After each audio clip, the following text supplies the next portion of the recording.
Diyos ay ang may akda ng kasal. God is love. Ang Diyos ay pag-ibig. At kung saan naroroon ang pag-ibig, ang pagmamahalan, naroroon din ang Diyos.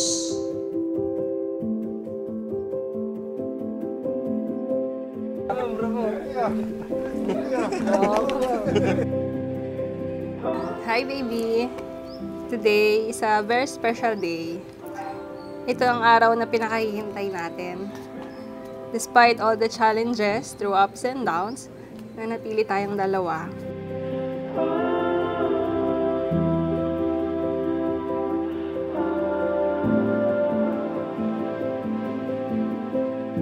Ito nga pala yung sa pinakamalupit kong tropa. Tablay mo. Like a castaway, what we wanted, not what we thought we wanted, tossed in. Abi, hindi ko man may pangako sa'yo maging perfect husband. Pero gagawin ko naman ang lahat para mapasaya ka araw-araw. Salamat kasi maraming beses man ang dumaan na pwede mo akong bitawan. Pero nandiyan ka pa rin para itawid ako. Don't give in.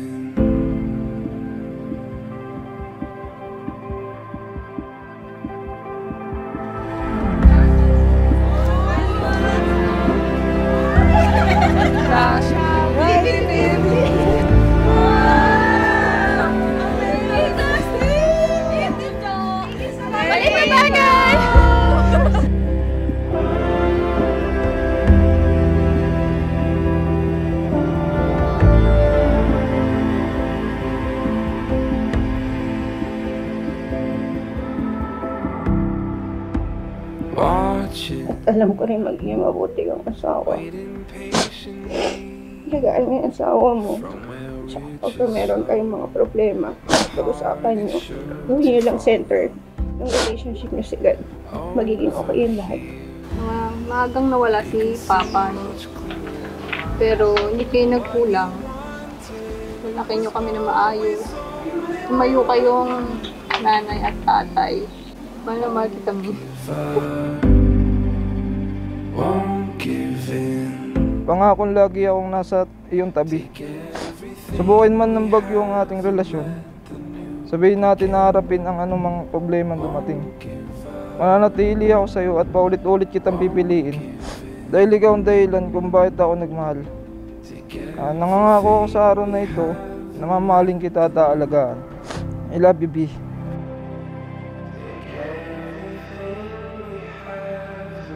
Sa di po sila nagkatagpo. Doon sila tinadhana magkatagpo. No? 8 years or more than 8 years ago. Sila ay, sabi nga, nagtagpo doon noong 2014. Pero nagkaroon sila ng relasyon after that year.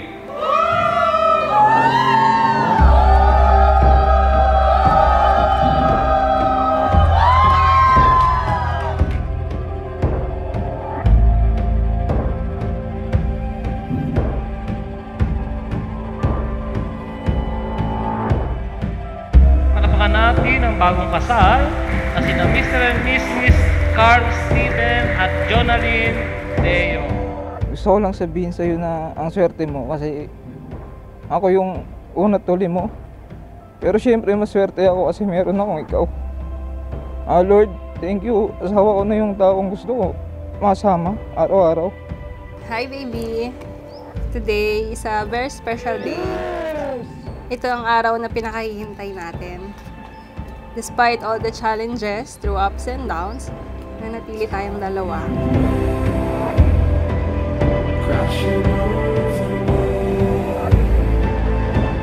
Carl Steven, bukal ba sa iyong loob ang iyong pagparito, pamakay isang dibdib si Jonalyn na iyong pakamamahalin at paglilingkuran habang buhay? Opo, Father, I do.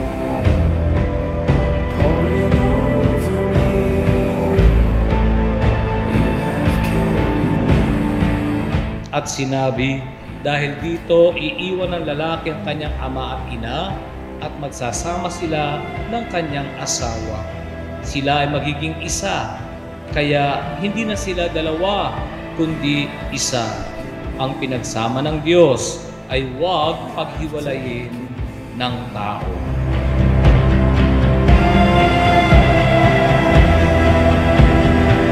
Jonah, bukal ba sa iyong loob ang iyong pagparito upang makaisang dibdib ng si Carl na iyong pakamamahalin at paglilingkuran habang buhay? Opo, Padre.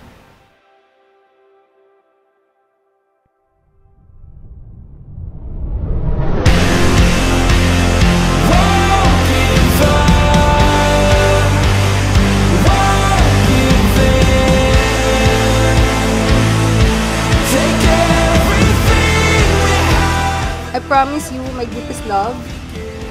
I promise to stand by your side, to support and cherish you in all the seasons of our life together. I look forward to a lifetime of laughter, love, and growing old together. I love you, baby, and I will love you forever.